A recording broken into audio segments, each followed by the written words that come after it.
What's up, guys? Mike the Cop. In today's video, we are going to go through 8 reasons, at least for me, that if you love the Constitution, Joe Biden is a bad choice. I got you. Yeah, I will defend my brothers. I will defend the weak. I will pursue and fight evil so others may sleep. I am the sheepdog, protecting the night. Wolf hunters unite. Bring it on. It's time to fight. Poor Joe just couldn't help himself in a campaign stop at an engine plant in Detroit, where he not only made local news, he made national news in a confrontation with one of the workers. And in this less than 2-minute exchange, I clearly saw at least 8 reasons. And let's go through them with the video.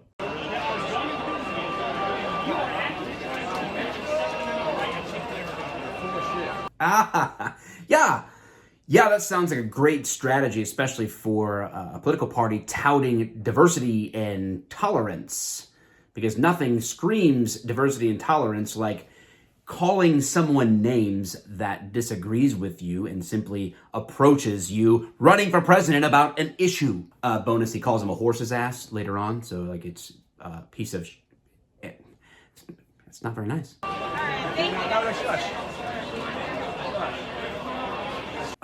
Did you catch that? He just shushed his female staff member. Wow, that seems equitable. And this was not just a quick, subtle shush. This was a very clear, demanding shush. And the second shush, it had a hand motion. It's serious. Support the Second Amendment. Second Amendment, just like right now, if you yell fire, that's not free speech. All right, guys, this is an old trick to conflate and confuse the First and Second Amendments, in which one narrow application of the fire alarm scenario is then attempted to be applied to the Second Amendment. It's not a comparison between the two, primarily because my exercise of my recognized right in the Constitution doesn't give me permission to have guns. It recognizes that the government shall not infringe upon the right that it recognizes we have. My exercising of that doesn't in any way impinge upon your freedom to exercise it or not. Completely different scenario than the use of a different right that impinges or restricts your freedom of movement in the case of the fire alarm thing. They are two different issues that he is conflating to make it seem like he's making a logical argument, which he's not. From the very beginning, I have a shotgun, I have a 20 gauge, 12 gauge, my son's hunt. Guess what? You're not allowed to own any weapons. He just said you're not allowed to have any weapons. I'm assuming this is just the part where daily Joe goes off the rails and thinks he's running for Senate, and that he does that. I'm not taking that gun away at all. You need 100 rounds and you're... I did not say that. I did not say that. It's a viral video like the other ones you're putting out that are simply a lie. This worker is confronting him about the fact that he has said that he wanted to take guns. He wanted to make them illegal. And he denies it. But he said it. Say, well, a Biden administration means they're going to come for my guns. Bingo. You're right if you have an assault weapon. Oh, you just clarified it. Wait.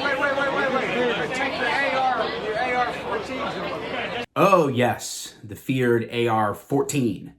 We wouldn't want anyone having any influence over gun control that doesn't even know the names or the types of guns that they want to control. Oh, here we go. This is a great follow-up. He says he's going to take him outside, which is, I don't know, so far in his campaign, he's challenged people to push-up competitions, and now he wants to go outside and fight with an engine plant worker in Detroit who supports the Second Amendment. That sounds really good for a potential world leader. A lot of guys want it. I'm not worried.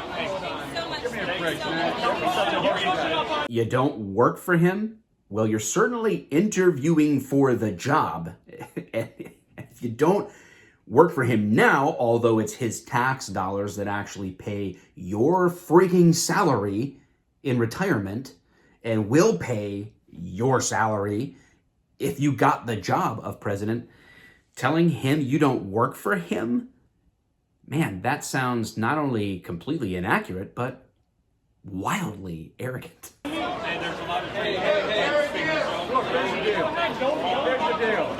Are you able to I said, are you able to That's right.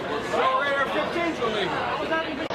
No, it's not. Yeah, do you need 100 rounds? Do you need 100 rounds? In America, when handguns there are when you want assault rifles. Why are you advocating for assault rifles? 99 rounds is okay. 100. That's where bad things happen. 100 rounds.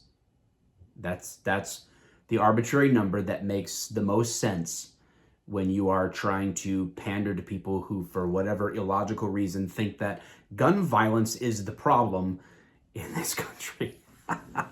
I'm anticipating that some of you are going to think that this is too political, but the reality is my content has and always will be where cop meets culture, and the current political cultural climate has a tremendous impact on law enforcement, because the enforcing of what laws depends on who gets into office and how that shapes our future. And there are some serious things at stake when it comes to our God-given and our constitutional rights that have an impact, especially as someone who, as a peace officer, is sworn to uphold and defend the Constitution. So my rights and your rights are valuable to me, and I think worth talking about. And this isn't about Biden versus Trump, because I know a lot of people are going to instinctively just, tribalism is going to take over, and you're going to say, well, Trump said X, Y, and Z, and that's really bad. Maybe it is. And I'm not justifying anything he said in the past or present or future.